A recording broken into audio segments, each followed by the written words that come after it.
outubro. Não vai dar para perder nem um minutinho dessa deliciosa noite outonal. E com o final do mês de março, vão embora as águas que fecham o verão e diminui também, bonitão, o prazo para você e sua bonitinha preencherem e declararem o imposto de renda. Ainda restam dúvidas? Então vamos acabar agora com elas, com a ajuda de um profissional especializado em administração de empresas pela Fundação Getúlio Vargas, foi diretor jurídico da Câmara Espanhola de Comércio e, dentre outros cargos, membro do Comitê de Desenvolvimento do município de São Paulo. Nosso colaborador, nosso amigo e parceiro, o advogado Ricardo Salles. Mais uma vez, obrigado por ter vindo, Ricardo. Você está bom, meu velho? Obrigado pelo convite mais uma vez. Por favor, para, rapaz. Isso aqui é sua casa. Você não precisa nem, por favor. Muito bom te ver aqui. Obrigado, Ricardo. Essa época é a época das dúvidas, né? E são muitas, né? As dúvidas a respeito da declaração de imposto de renda. Vamos começar por uma questão que é recorrente e tal. Quem deve e quem não deve declarar? Essa é uma questão interessante. Todas as pessoas que oferiram rendimento no ano de 2013, no valor total, rendimento tributável, igual ou superior a R$25 mil, através do recebimento de salários de R$ 1.700 por mês, essas pessoas têm que declarar. Ou os rendimentos isentos, mesmo isentos, desde que iguais ou superiores a R$40 mil. E aí você tem outros critérios. Se tiver patrimônio igual ou superior a R$300 mil, também tem que declarar. Se fez aquela operação onde se utilizou a isenção do imposto de aquisição de imóvel naquele ano, tem que declarar. Você tem uma série de critérios em operações não tão frequentes que estão lá no guia do imposto de renda que determinam que a pessoa deve declarar. Então, todo esse rol de operações ou valores são obrigados a declarar imposto de renda, ainda que não tenha imposto a recolher. Não importa se tem ou não. Não tem, porque o critério é se você teve o rendimento ou se tem aquele patrimônio. Tá. Depois, ao oferir se tem mais imposto ou não para recolher, aí é uma outra questão. Agora, tem a história do dependente. Quem é que pode ser considerado dependente? Filho, só filho? Não. Na verdade, pela lei, mesmo netos também podem. Pessoas que não são filhos, mas são sob a guarda de alguém, guarda judicial, né, aquela declarada. Então, os filhos, por exemplo, os filhos até 21 anos são dependentes automaticamente, os cônjuges, se essa não tiver renda própria, ou também os filhos que estão cursando ensino superior, faculdade. Até os 24 anos, eles podem ser dependentes e se enquadram naqueles critérios. E também avós, bisavós, tios, desde que essas pessoas não tenham renda e estejam sob a tutela, né, sob a guarda daquele que vai declarar o imposto de renda. Agora, o que deve ser declarado? As histórias todas que nós ouvimos antes, dos imóveis acima de 300 mil, etc. Mas o que deve e o que não deve ser declarado? Veja, é interessante isso, porque tem um dado aí curioso. A tabela do imposto de renda não foi corrigida no Brasil de 94 a 2002. Então, nós passamos 8 anos sem nenhuma correção da tabela do imposto de renda. O que quer dizer isso? Que aquele limite mínimo de isenção do imposto de renda permaneceu igual. E mesmo depois de 2002 para cá, esse valor que dá a nota de corte, ou seja, os R$ 1.700, foram corrigidos nos anos anteriores a uma média de 4,5%. Significa dizer o seguinte, que a sua banda de declaração de imposto de renda, antes você declarava imposto de renda acima de um determinado valor. Esse valor foi caindo proporcionalmente. Se a inflação do país esse ano, por exemplo, foi 8%. A tabela corrigiu só 4,5%, a tabela de isenção. Hoje, vindo no carro para cá, sei que só nesse mês já estamos em 0,86%. Não, a inflação oficial, essa que o governo declara, não tem nada a ver com a inflação real que nós, consumidores, encontramos no supermercado, na feira, no posto de gasolina, enfim, no shopping. Então, essa é uma... E aí, quando você tem uma tabela de imposto de renda sendo corrigido só em 4,5%, significa que a diferença entre os 4,5% e o valor efetivo, o percentual efetivo da inflação, vamos dizer que tenha sido 8%. Quer dizer, esses 3,5% de diferença é o confisco, é um aumento disfarçado do imposto através do confisco da diferença que não foi corrigido. Todo ano tem sido assim, de 2002 até hoje. Nós estamos há 12 anos tendo confisco disfarçado de imposto de renda todo ano. Que coisa perversa, não? Eu não sei, você como doutor em jurisprudência, pelo amor de Deus, há de concordar que não existe perversidade maior do que a tributação nesse país. é perversa. A carga tributária é maluca, né? E o imposto de renda é ainda mais absurdo, porque nesse caso, se você olhar, por exemplo, os imóveis, o sujeito tem um imóvel lá para vender, ele vai pagar o imposto IPTU durante a vida inteira que ele foi dono do imóvel. Teve um aumento de preço do imóvel, ele paga a diferença do ganho de capital. Quer dizer, também, como eu disse, é uma das operações que obriga a pessoa a declarar imposto de renda se ela teve ganho de capital.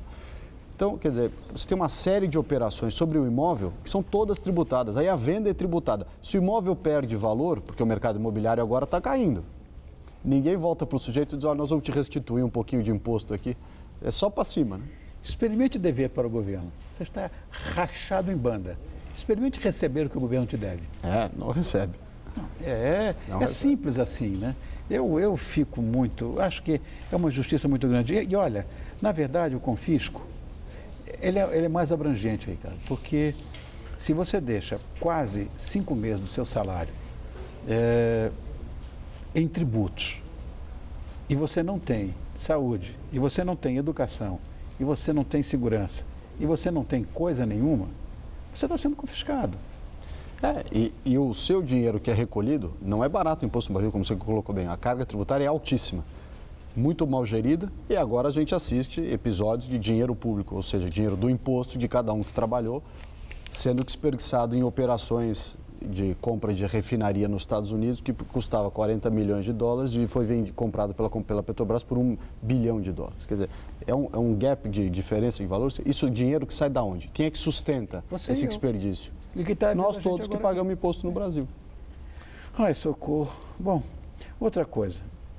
A nota fiscal paulista, ela tem alguma relação com o imposto de renda? Porque Tem. Tem? Tem.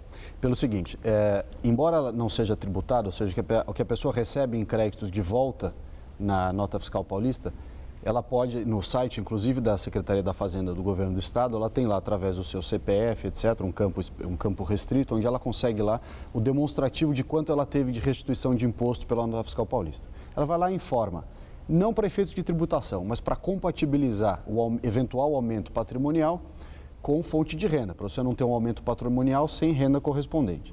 Mas tem e o que você recebe em termos de restituição é isento de imposto.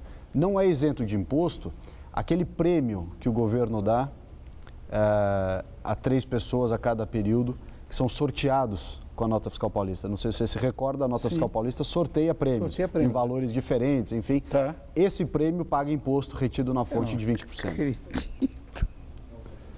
Até o prêmio da nota fiscal paulista, o governo federal Porque loteria você não paga, porque já foi recolhido antes. Mas aí, tá. Enfim.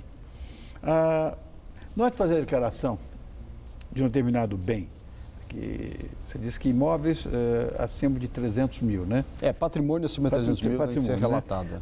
A gente deve informar o valor atualizado, já que não atualizam, mas a gente tem que atualizar ou o valor pago na época que o bem foi adquirido?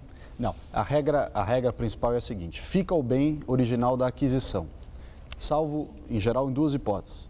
A primeira é se esse bem foi adquirido antes de 1995. Aí tem lá um critério de atualização e depois tem um outro critério mais específico a bens anteriores a 1968. Que aí tem uma outra, é possível realmente uma reavaliação. 95, os bens são atualizados conforme um critério que está lá na tabela do imposto de renda. Tá.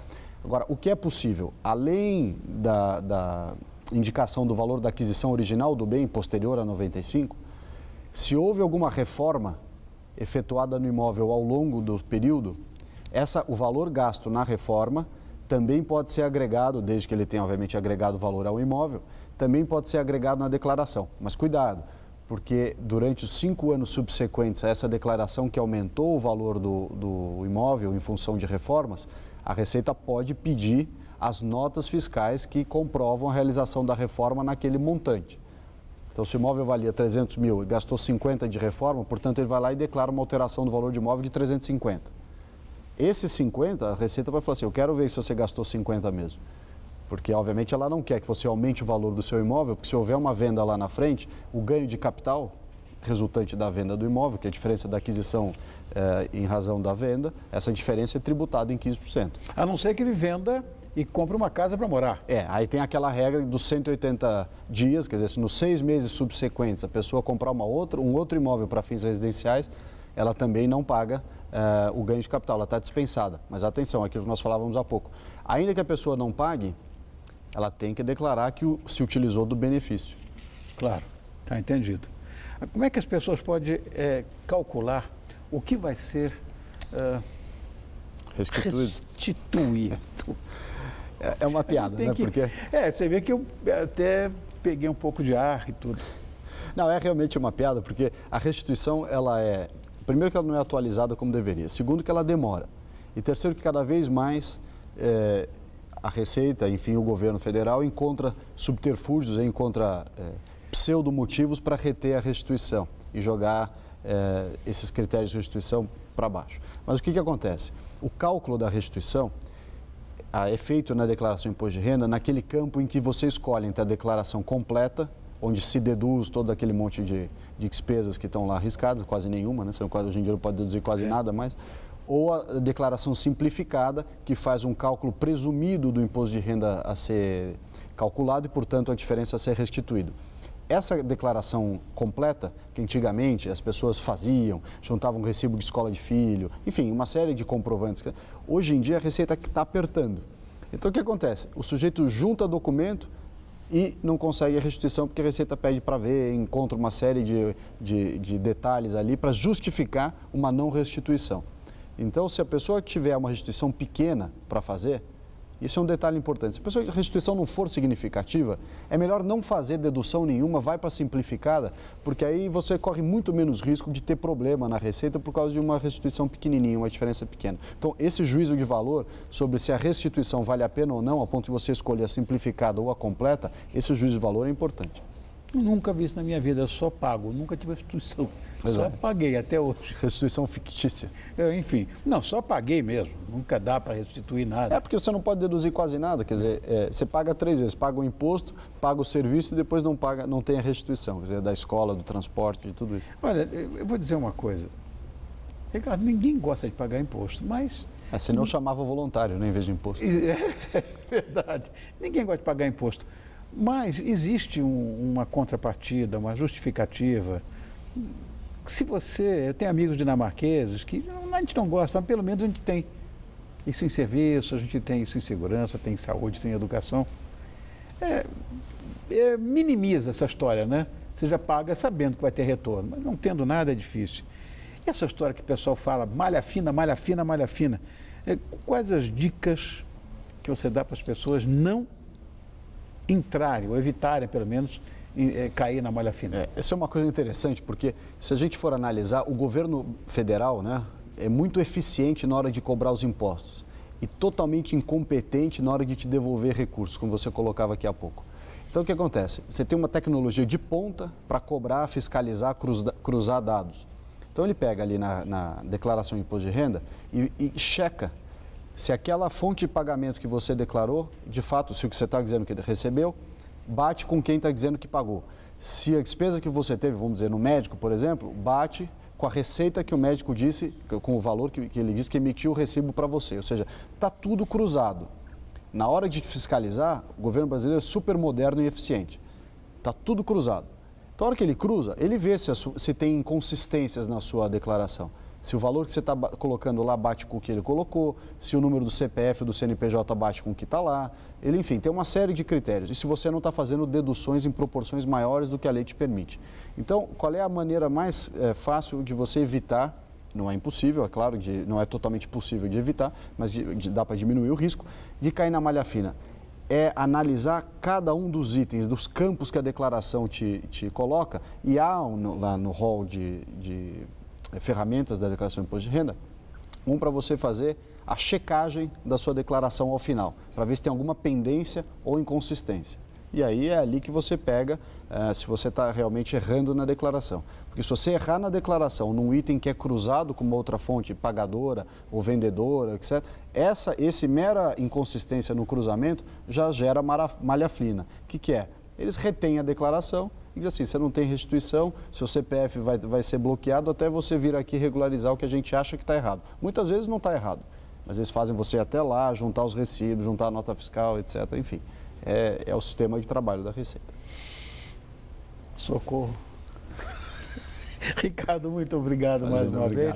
Olha, nosso colaborador, querido colaborador do programa, o advogado Ricardo Salles, está conosco sempre que existe uma dúvida dentre essas miríades de leis que existem em nosso país. São muitas.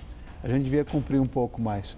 Obrigado, querido, mais uma vez por estar conosco. Obrigado pelo convite. Um grande abraço. Volte sempre. Ó, agora sim.